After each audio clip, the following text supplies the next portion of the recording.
માસૂમની જિંદગીની લડાઈ। ચારે બાજુ માત્ર ને માત્ર પાણી।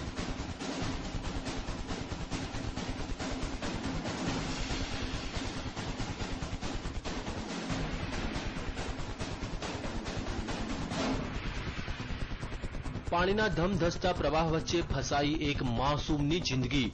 મોતની લહેરો વચ્ચે જીવન અને મરણ વચ્ચે ઝોલા ખાતી માસૂમની જિંદગી। શું આ માસૂમ પોતાનો જીવ બચાવી શકશે ખરો?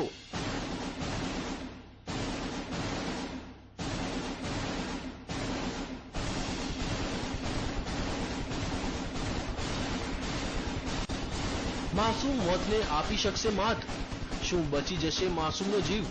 આ દ્રશ્યો છે મધ્યપ્રદેશના ભોપાલના ડિડોરીના, જ્યાં 2 વર્ષનો એક માસૂમ બાળક ફસાયો છે ધમધસતા પાણી વચ્ચે।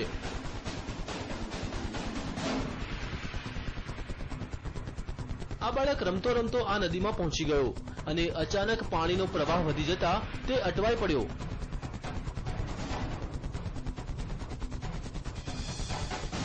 લહેરોના આ તાંડવને જોતા ભલભલાનો પસીનો છૂટી જાય, પણ આ માસૂમ લહેરો વચ્ચે લડી રહ્યો છે જંગ।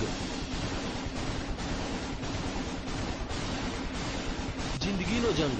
પણ હવે સવાલ એ થાય છે કે લહેરો સામે તે જિંદગીનો જંગ જીતી શકશે ખરો?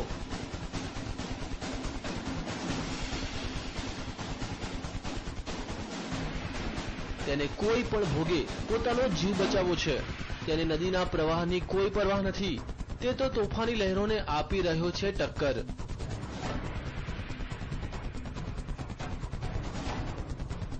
બાળકની આ જિંદગીના જંગને જોતા ગ્રામજનોએ તેને બચાવવાની જહેમત ઉઠાવી। માસૂમને બચાવવાનું રેસ્ક્યુ ઓપરેશન।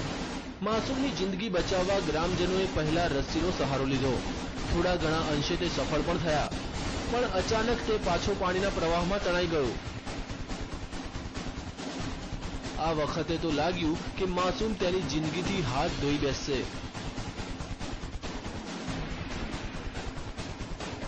પણ ગ્રામજનોએ હિંમત ન હારી અને નદીમાં ઝંપલાવ્યું અને તરતા તરતા માસૂમ સુધી તે પહોંચવામાં સફળ થયા। અનેક પ્રયાસ બાદ તેઓ આ માસૂમની જિંદગી બચાવવામાં સફળ રહ્યા। Bureau report, TV9।